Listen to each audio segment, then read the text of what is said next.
Sa mababaw na pananaw, iniisip natin na magulo ang atake ng Iran. Pero may malinaw na dahilan kung bakit ganito ang galaw nila. Hindi basta patira-tira lang ito. May planado itong epekto sa kalaban.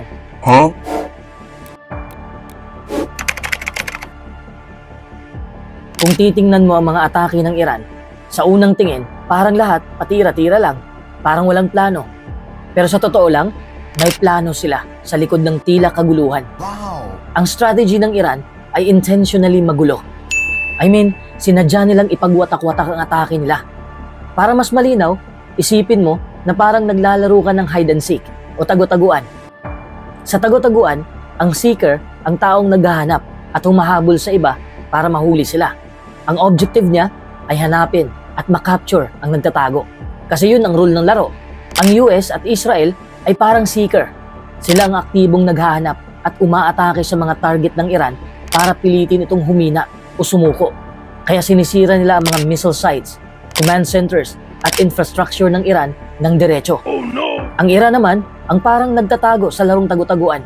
Pero hindi sila simpleng nagtatago sa isang lugar lang. Dahil alam ng Iran na lihado sila sa labang ito, nag-develop sila ng asymmetric strategy. Ibig sabihin, hindi sila lumalaban ng harap-harapan. Sa halip, ginagamit nila ang mga paraan tulad ng long-range missiles, drones, pag-atake sa economic o infrastructure, at pag-atake sa mga partner o proxies sa iba't ibang bansa para mag-spread ang kanilang presensya sa maraming lugar. At hindi madaling mahuli o matigil ang kanilang ginagawa. Sa ganitong galaw ng Iran, sa bawat missile, sa bawat drone, sa bawat atake gamit ang mga kaalyadong grupo tulad ng Hezbollah, hindi lang ito gustong sirain ang target, kundi gusto nilang pagurin at lituhin ang kalaban. Ang US at Israel, sa dami ng mga atake, napipilitan silang maglaan ng mga tao, equipment at atensyon sa maraming lugar ng sabay-sabay. Para silang firefighter na binubuhusan ng tubig ang maraming bahay na nasusunog. Kahit gaano pa sila kagaling, hindi nila kaya lahat. Kaya kahit mukhang chaotic o watak-watak ang atake ng Iran sa mata ng iba, pero para sa Iran, ang chaos mismo ay ginagamit nila bilang armas. Ginagamit nila ang kalituhan para mapagod, para gumastos, at para mahati ang focus ng kalaban. Kaya ngayon, tandaan mo, bawat maliit na atake ng Iran ay may dahilan. Isa sa pinakamahalagang dahilan kung bakit mukhang magulo ang atake ng Iran ay ang tinatawag nilang mosaic defense. Sa karaniwang army, kadalasan may isang central command na nagbibigay ng instructions. Parang isang banda na may conductor. Kung may mali sa conductor, pwedeng bumagsak ang buong performance. Pero sa Iran, bawat unit o bawat grupo ay may sariling paraan ng paggalaw at decision making. Kahit mawala ang isa, tulad ngayon na maraming nalalagas na leader sa kanila, pero tuloy pa rin ang laban dahil hindi sila umaasa sa iisang leader lang. Parang isang jamming band kung saan bawat musician ay improvising, pero kapag pinagsama-sama, may magandang tunog pa rin. Para mas madali mong makuha ang punto, isipin mo na parang ligaw mosaic. Bawat piraso ay independent, pero kapag pinagsama-sama, lumilikha ng isang malinaw na imahe.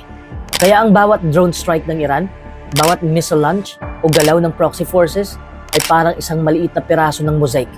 Kung isa-isa lang, maliit lang ang epekto. Pero kapag pinagsama, nakakabuo ito ng malaking pressure sa kalaban. Dahil sa ganitong sistema, napakahirap para sa US o Israel na makapag-respond ng maayos. Kung susubukan nilang i-target ang Central Command, hindi ito gagana dahil walang iisang utos lang ang sinusunod. Bawat unit ay pwedeng mag-decide at mag-react kahit hiwalay sa ibang units. Parang street performers na individually nagpapakita ng tricks. Pero kapag tiningnan mo as a whole, napaka-coordinated ng performance.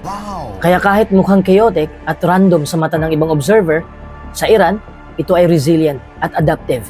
Napipilitang mag-adjust ang US at Israel sa bawat galaw na nauuwi sa stress, confusion at mataas na gastos. Bawat maliit na piraso ng mosaic ay bahagi ng mas malaking strategy. At ang akala nating magulo ang atake ng Iran ay nagiging isang weaponized advantage pala. Isa sa pinakamahalagang dahilan kung bakit mukhang magulo at paulit-ulit ang mga atake ng Iran ay dahil hindi nila layunin na manalo agad. Sa halip, ang goal nila ay magpatagal ng laban, pagurin ang kalaban, at gawing mahal o magastos ang gyera. Para mas madaling maintindihan, Isipin mo ito tulad ng isang marathon laban sa sprint. Kung sprint lang ang labanan, kailangan mong ibuhos agad ang lahat ng lakas mo para manalo. Pero madaling mapagod o maubos ang resources. Sa Iran, pinipili nilang tumakbo sa marathon pace. Kahit mabagal, pero tuloy-tuloy lang ang atake at matatag pa rin. Gumagamit ang Iran ng iba't ibang paraan. Murang drones, proxy attacks, at targeted strikes sa energy o shipping infrastructure.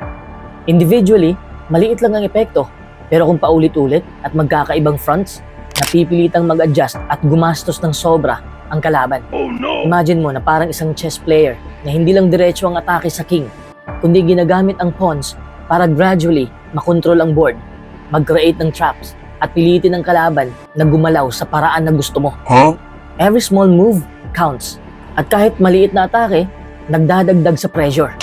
Kaya kahit mukhang chaotic sa panlabas na tingin, para sa Iran, bawat strike nila ay calculated. They are turning persistence into a weapon, making sure the enemy spends more time, more money, and more effort just to defend. Ang layunin ng Iran ay hindi total victory sa isang galaw, kundi para mapagod, para malito, at para ma-drain ang resources ng kalaban. Parang kapag nilalaro mo ang isang game na hindi mo kailangang magmadali, but you force the opponent to burn all the power little by little. At sa huli, mas nahihirapan sila. This approach makes it extremely hard for the US or Israel to predict what's next. Oh no! Sa bawat araw, bawat strike, may bagong pattern, bagong location, bagong method. The chaos that looks random is actually a strategic choice designed to stretch and frustrate the enemy. Isa pang dahilan kung bakit mukhang magulo ang mga atake ng Iran ay dahil sa tinatawag nilang calibrated chaos. Hindi sila lumalaban para sa isang full-scale war o total invasion. Ang bawat galaw nila ay maingat na pinagpaplanuhan para maghatid ng epekto nang hindi lumalampas sa limitasyon. Para mas madali mong maintindihan, isipin mo ito tulad ng isang chef na nagluluto ng maanghang na sabaw. Hindi niya basta-bastang ibubuhos ang lahat ng sili sa sabaw ng sabay-sabay. Kasi baka sumobra naman.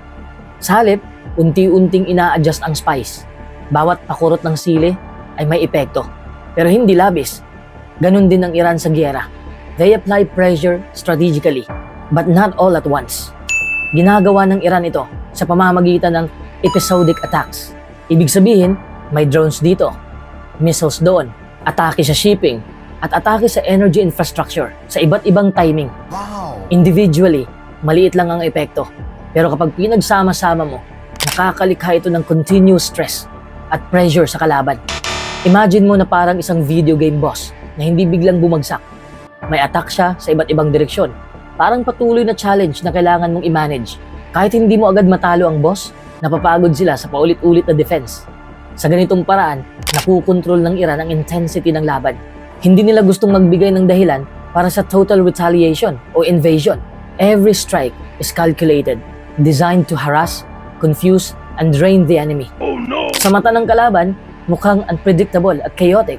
Pero sa pananaw ng Iran, bawat galaw ay may purpose at limit. This calibrated chaos makes it extremely hard for the US or Israel to plan an effective counterattacks.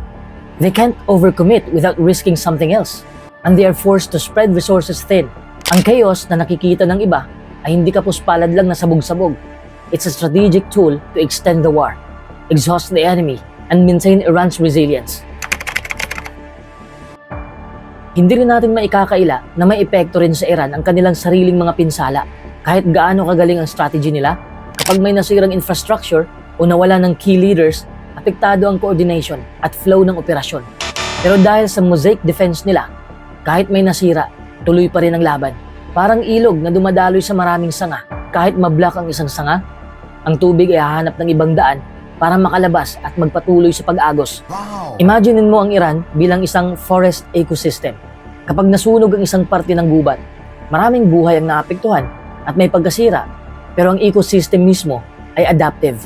May ibang puno at halaman na kakapalit at may mga hayop na lilipat sa ibang lugar. Ganon din sa mosaic defense. Kahit may units na napinsala, may iba pang units na magpapatuloy, mag-i-improvise at magbibigay ng pressure sa kalaban. Kaya kahit magulo at improvised sa pananaw natin ang kanilang atake, pero para sa Iran, ito ay adaptive resilience. They are turning what could be weakness into a strategic feature. Ang kalaban, sa halip na mag-focus ng atake sa isang center, napipilitang mag-adjust sa bawat bagong galaw. At yan ang nagdudulot ng stress, resource drain, at unpredictability. Parang sa isang team sport, kapag nasaktan o na-out ang isang player, hindi natatapos ang laro. Ang iba pang players ay kailangang mag-adjust, mag-cover, at patuloy na maglaro. Sa bawat hakbang, kahit may pinsala, nagkakaroon pa rin ng epekto ang bawat galaw sa kalaban. Sa ganitong paraan, ang tila disadvantage ay nagiging bahagi ng strategy. Ang chaos at improvisation ay hindi lang survival, kundi isang weaponized advantage. Kung sa tingin mo ay magulo ang atake ng Iran, ngayon alam mo na, sinadya nila yan. Ito ang sinasabing strategic chaos. Isang paraan para lituhin, para pagurin, at para pilitin ang kalaban na gumastos ng sobra. Ang giyera sa modernong panahon, hindi na puro malalakas na bala. Ito ay laro ng isip at strategy. Kung gusto mo pang mas maintindihan ang mga galaw ng global conflicts at paano nakakaapekto sa ating mundo, huwag kalimutang i-like ang video na ito. Mag-subscribe ka sa channel natin at mag-follow ka na rin sa Facebook page natin para hindi ka mahuli sa susunod na analysis at para updated ka sa bawat bagong insight. At kung may tanong ka o opinion sa strategy ng Iran o kahit sa US o Israel, pwede mo rin akong i-PM or i-comment mo lang sa baba, baka sa susunod na video, yung idea mo naman ang pag-uusapan natin.